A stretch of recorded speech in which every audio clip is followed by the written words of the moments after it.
అతడొక విద్యావంతుడు, వృత్తిరీత్యా ఉపాధ్యాయుడు. కానీ సమాజంలో మార్పు కోసం చేతిలోని చాక్ పీస్ పక్కన పెట్టి తుపాకీ పట్టాడు.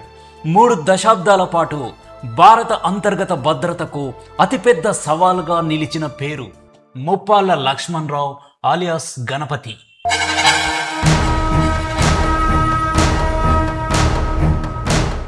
జగిత్యాల జిల్లా ఇటిక్యాలకు చెందిన లక్ష్మణరావు బీఎస్సీ బీఈడీ పూర్తి చేసి ఉపాధ్యాయుడిగా పనిచేశాడు.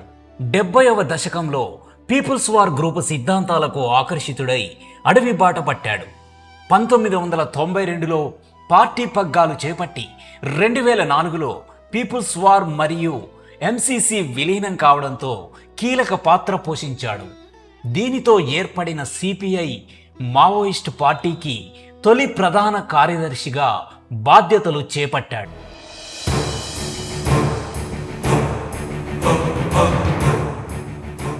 2018లో గణపతి తన ప్రధాన కార్యదర్శి పదవి నుండి తప్పుకున్నాడు. దీనికి ప్రధాన కారణం వయసు మరియు అనారోగ్యం.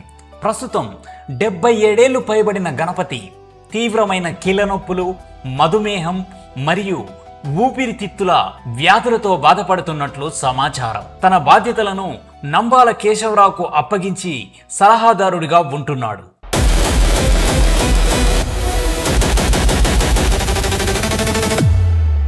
గణపతి ఆచూకీ గురించి ప్రస్తుతం 3 రకాల వాదనలు వినిపిస్తున్నాయి. అందులో మొదటిది నేపాల్ ఆశ్రయం.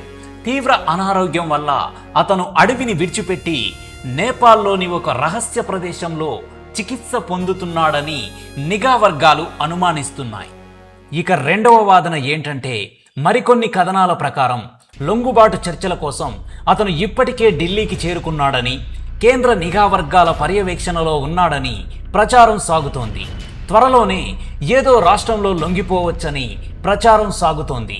ఈ క్రమంలోనే తెలంగాణలో లొంగిపోయేలా సీఎం రేవంత్ రెడ్డి కూడా గణపతి లొంగిపోతే అన్ని రకాలుగా సహకారం అందిస్తామని పిలుపునిచ్చినట్లు చర్చ జరుగుతోంది.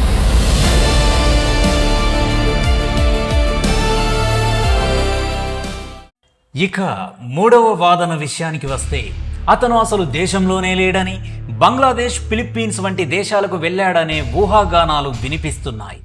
ఇప్పటికే ఆపరేషన్ కగార్లో భాగంగా లొంగిపోయిన మావోయిస్టు ముఖ్య నేతలను విచారించిన ఆచూకీ తెలుసుకోలేకపోయారు పోలీసులు.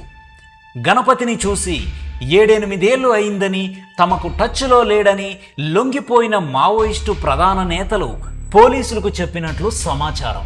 ఇక గణపతి గన్మెన్లుగా వ్యవహరించి లొంగిపోయిన మావోయిస్టులు చెప్పింది ఏంటంటే, చాలా కాలం క్రితమే అబూజ్మడ్ నుంచి బీహార్కు తరలించామని, అక్కడి నుండి గణపతి ఎక్కడికి వెళ్లారన్న సమాచారం లేదని చెప్పినట్లు తెలిసింది.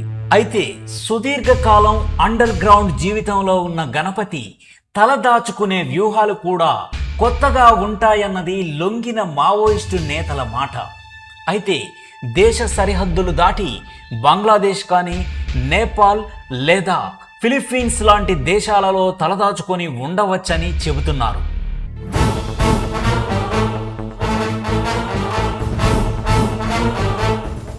గణపతి ఆచూకీపై ఉత్కంఠ కొనసాగుతుండగానే జగిత్యాల జిల్లా ఇటిక్యాల నుండి అతని కుటుంబం ఆవేదన వ్యక్తం చేస్తోంది.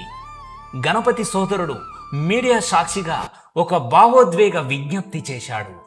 అన్నయ్య, నీకు వయసు పైబడింది, శరీరం సహకరించడం లేదు.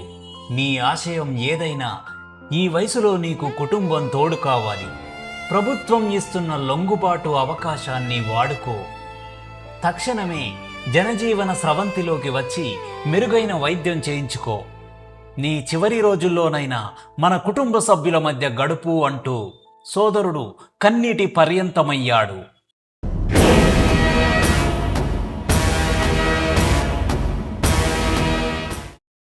ఒకవైపు ప్రభుత్వాల హెచ్చరికలు, మరోవైపు తమ్ముడి పిలుపు. అంతర్ధానమవుతున్న పార్టీ మరోవైపు.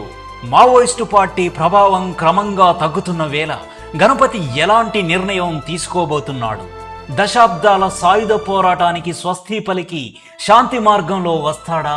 సాయుధ పందా విడిచామే తప్ప తమ సిద్ధాంతం వదలలేదని లొంగిన మావోయిస్టు అగ్రనేతలు చెబుతుండడంతో గణపతి ప్రజా జీవనంలోకి వస్తారా, సాయుధ పందా పక్కన పెట్టి ప్రజాస్వామ్యయుతంగా పార్టీని నడిపేందుకు పగ్గాలు స్వీకరిస్తారా అన్నది ఇప్పుడు దేశవ్యాప్తంగా ఉత్కంఠంగా మారింది.